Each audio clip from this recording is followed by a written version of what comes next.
ila hili la rais anayeiendesha nchi kujiingiza katika biashara ya madawa ya kulevya.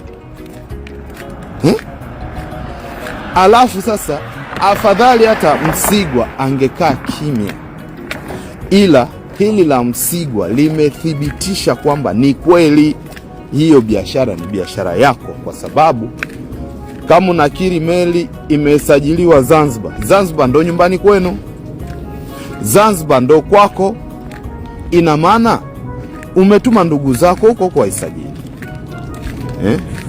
Baada ya kutazama tumekuta kweli ni meli ambayo ilisajiliwa kupitia kule Zanzibar, na wenzetu serikali ya mapinduzi Zanzibar imechukua hatua kadhaa, lakini niwaombe ndugu zangu waandishi wa habari, serikali ya mapinduzi Zanzibar watakuja kutoa taarifa.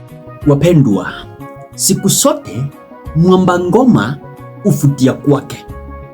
Hakuna siku hata moja unaweza ukaenda sokoni ukampata yule mama wa kuuza mandisi, mpate mandisi yamezeeka, yameisha, ama tuseme ni mboga zilikuwa za juzi hachauza mpaka sasa hivi, halafu akwambie hii mboga imeozaoza tu, sio mzuri, ila ninauza.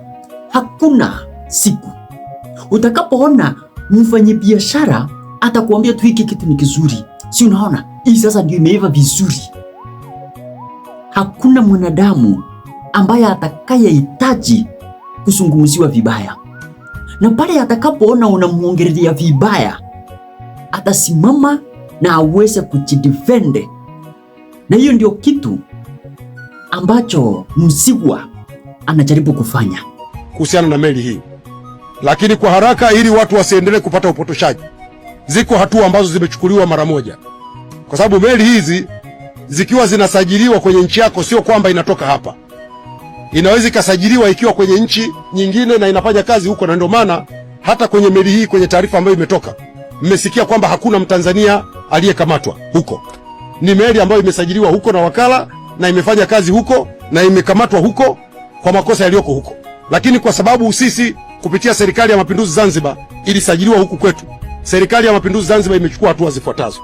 Kwanza, ilipopata taarifa tarehe 17 ya mwezi uliopita, mwezi wa pili, mwezi huu, tarehe 18 ya mwezi wa pili, serikali ya mapinduzi Zanzibar imefuta usajili wa ile meli. Ile meli inaitwa FMS Eagles. Lakini jambo la pili, serikali ya mapinduzi Zanzibar imewatafuta wamiliki wa hii meli kujua kulikoni. Sasa kama unavyojua watu yamewakuta mambo, ushirikiano haujawa mzuri sana, nafikiri mnanielewa, na ndio maana imetoa hiyo hatua ya kwanza ya kufuta usajili wake. Lakini pili, imeipiga fine ile kampuni kwa mujibu wa taratibu za IMO, imeipiga fine ya dola 20,000.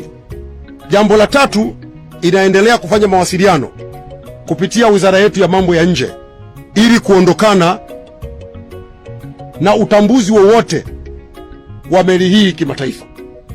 Lakini zaidi ya hapo, wanaendelea kufanya tathmini ya mawakala wote ambao wameingia nao mkataba wa kusajili meli, ili wale ambao ni wababaishaji waondolewe kwenye orodha ya usajili. Maana siku zote tumeishi kusikia serikali ya Tanzania inahusika pakubwa kwa usambazaji wa dawa za kulevya.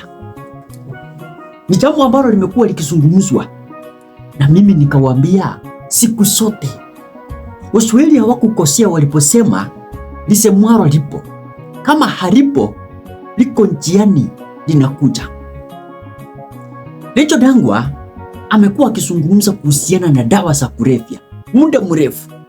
Ameongea akaongea, lakini tungekaa chini tuseme kweli anayoyazungumza yanaweza kuwa yako na ukweli, lakini hatuna uthibitisho wa hiki ambacho anakizungumza. Ndio maana nikawaambia mimi siku zote, unaposikia jambo lolote kuwa mpole, tulia. Iko siku kama ni ukweli utajileta wazi, na ndio hiki sasa tumeweza kukiona. Ile ngoja imeweza kuleta matunda, ile msaa imetunga usaa. Samia Suluhu, meli mzima ya dawa za kulevya. Sasa hivi serikali imesimama kidete, imekana, hatujui hicho kitu ambacho kinaendelea. We don't know. Sawa, amujui dawa za kulevya, meli ikasajiliwa kwenu, meli ikapatikana na bendera ya kwenu. Basi kama ilisajiliwa kwenu peke yake, kwa nini mpaka bendera ya kwenu? Anyway, mengine yote sikiliza huyu jamaa venye anakuambia. Kiukweli, this is the time ambayo Mama Samia na wale machawa wake anafaa kusimama na aangalie vizuri, ajue kila kitu ambacho anafaa kufanya, la sivyo mtaona chenye kitafanyika. Endelea kuangalia huyu akuambia ukweli, wewe Mama Samia. Hivi wewe unakuwa ni rais gani unaongoza kwa kuua raia wako ambao unakula kupitia kodi zao, unaishi kupitia kodi zao, au ambao ndo waliokuajiri wewe ndo unatumia fursa ya kuwaua kuliko kuwapa maendeleo? Wewe ni kuwateka na kuwaua. Haitoshi, ufisadi wote umefanya wa kila aina, ukahaba umefanya wa kila aina, udangaji umefanya wa kila aina kwenye nchi yako ukiwa madarakani. Anayekukosoa anatekwa, anauawa. Mpinzani wako mpaka leo kapewa kesi ya mauzauza tu, umemweka jela, nafsi yako imeridhika. Ila hili la rais anayeiendesha nchi kujiingiza katika biashara ya madawa ya kulevya,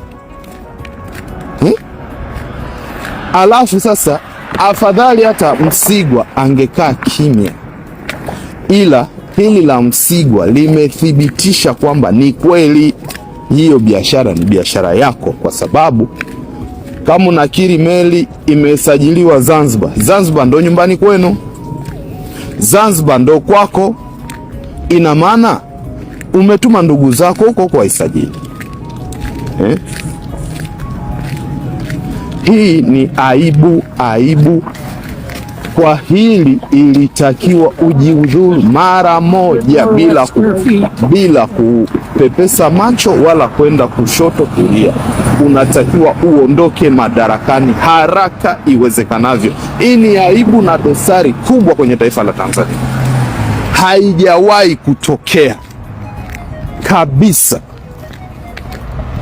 Msomi umeombwa na tamaa za aina gani? Yaani wewe uridhiki na wizi ambao umeshaufanya, ufisadi ambao umeshaufanya, still unaona uagize container la madawa kulevya nini ujiingize kwenye hiyo biashara. Msumi, ni time yako uondoke, jiuzulu kabisa kabisa, kwa sababu vitu vinavyoendelea ni aibu, ni aibu, aibu mbaya mbaya mno, aibu mbaya. Hivi wewe unakuwa ni rais gani unaongoza kwa kuua raia wako ambao unakula kupitia kodi zao, unaishi kupitia kodi zao, au ambao ndo waliokuajiri wewe ndo unatumia fursa ya kuwaua kuliko kuwapa maendeleo? Wewe ni kuwateka na kuwaua. Haitoshi, ufisadi wote umefanya wa kila aina, ukahaba umefanya wa kila aina, udangaji umefanya wa kila aina kwenye nchi yako ukiwa madarakani. Anayekukosoa anatekwa, anauawa. Mpinzani wako mpaka leo kapewa kesi ya mauzauza tu, umemweka jela, nafsi yako imeridhika. Ila hili la rais anayeiendesha nchi kujiingiza katika biashara ya madawa ya kulevya, alafu sasa afadhali hata Msigwa angekaa kimya, ila hili la Msigwa limethibitisha kwamba ni kweli hiyo biashara ni biashara yako, kwa sababu kama unakiri meli imesajiliwa Zanzibar, Zanzibar ndo nyumbani kwenu, Zanzibar ndo kwako, ina maana umetuma ndugu zako huko kwa isajili. Hii ni aibu. Kwa hili ilitakiwa ujiudhuru mara moja, bila kupepesa macho wala kwenda kushoto kulia. Unatakiwa uondoke madarakani haraka iwezekanavyo. Hii ni aibu na dosari kubwa kwenye taifa la Tanzania, haijawahi kutokea kabisa. Bi Msumi umeombwa na tamaa za aina gani? Yaani wewe uridhiki na wizi ambao umeshaufanya, ufisadi ambao umeshaufanya, still unaona uagize kontena la madawa kulevya nini ujiingize kwenye hiyo biashara. Bi Msumi, ni time yako, ondoke, jiuzulu kabisa.